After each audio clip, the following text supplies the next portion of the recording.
Hello, this is Retro Pokefan, a video game collector slash voice actor fan, extraordinary aficionado. This is, at long last, a video game pickups video for June and July of this year, including some of the stuff that I got for my birthday, which I'll point out.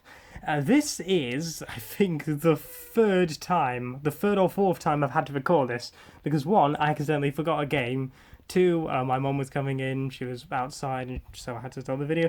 And three, my sister came back from work, but now she's gone outside because we're having a barbecue and stuff. So, yeah, this is now I think the third or fourth time I'm having to record this video, and I would start off with an introduction of what I was doing, but I can't really be bothered to do that now, so fuck it, we'll just get started with the stuff that I have. I've got quite a few games, and a couple of magazines, all from the same magazine itself. Starts with the GameCube. This is Aggressive Inline. This is a very sort of Tony Hawk style game. So I've actually been watching clips of this on YouTube, and this looks like a generally fun sort of game. Very much like the Tony Hawk games, which I've been getting into a lot recently. All complete with the manual. I've been doing decently with these GameCube games with them being complete and stuff. The CX I got this from originally had a load of GameCube games originally.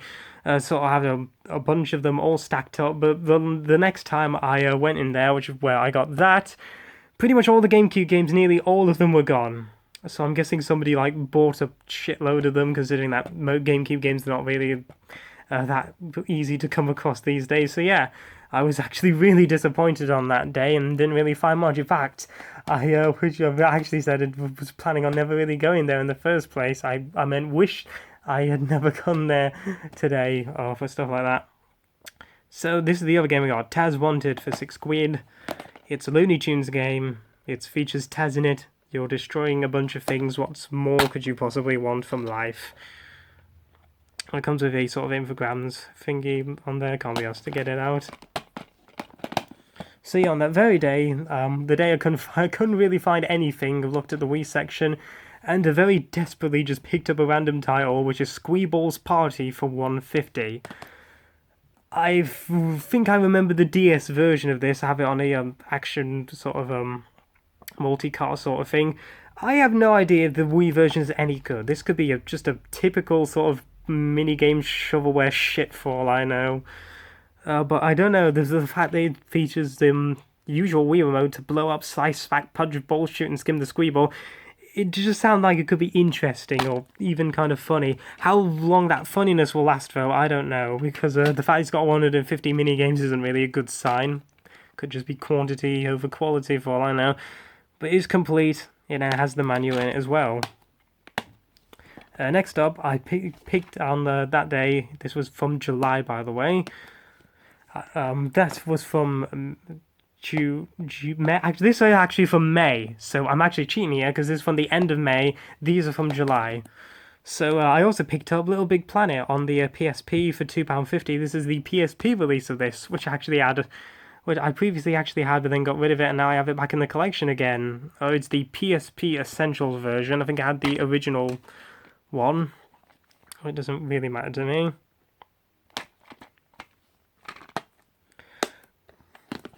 And next up is most of the stuff that I got for my birthday, except for these two right here. So we start off with the PlayStation games. We got Croc 2, which I've been looking for this for quite a long while, and I finally got it. And for a decent price on eBay. The only problem is the horrendous condition of the case here. It's literally sort of cracked. And it's also got a sticker from there from some other game. Apparently it must have been from some Sega game because you don't have anything to do with this. So here's the back of it. I also have Croc, the original Croc on the PS1 as well. So yeah, you can see what I mean by the case just being in crap condition. But it does have the manual. That is at least the saving grace. It does have the manual. So that's nice to see. Jump cut for what feels like the 800th, 356th time I've now been interrupted trying to make this video. It was someone having a toilet break, by the way. So yeah, the case is in an absolutely horrendous condition, but I'm actually glad to have in the collection anyways. And as you can see, they're not there anymore because I put them back. So a shocker, isn't it? So, on to the other two birthday stuff I got, and then that's also for my birthday as well. Crash Bandicoot Warped on the original PlayStation for 18 quid. This was a really good game to get. It's the platinum version, but I don't really care too much when it comes to stuff like that. I just find out the game in the collection anyway. So yeah, it's in decent condition. Apart from the fact that the manual's actually missing the back cover. As you can see, somebody ripped the back cover off, was a bit annoying, but oh well. And there's the disc right there. So yeah, really happy to have one of the original Crash games on the PS1. And then I also got this one, which is Tony Hawk's Pro Skater 3. I originally had the PS1 version of this. I have the PS1 version of this because my original sort of slim PlayStation 2 was starting to not read discs for the DVD-ROM discs, as I mentioned a while back, I think. So yeah, I got the PS1 version as sort of a backup for this, and now I have both of them, so it really is interesting how this, and I think number 4 as well, was also released on the PS1, and I might pick up the 4th one on the PS1 someday, but again, lovely condition, all complete and that. So moving back to July for a bit, these were the PS2 games I got from there. This is Mashed for 1 quid. This is another game I've sort of been interested in for a while. I've never really got around to picking it up. It's a compact disc game as well.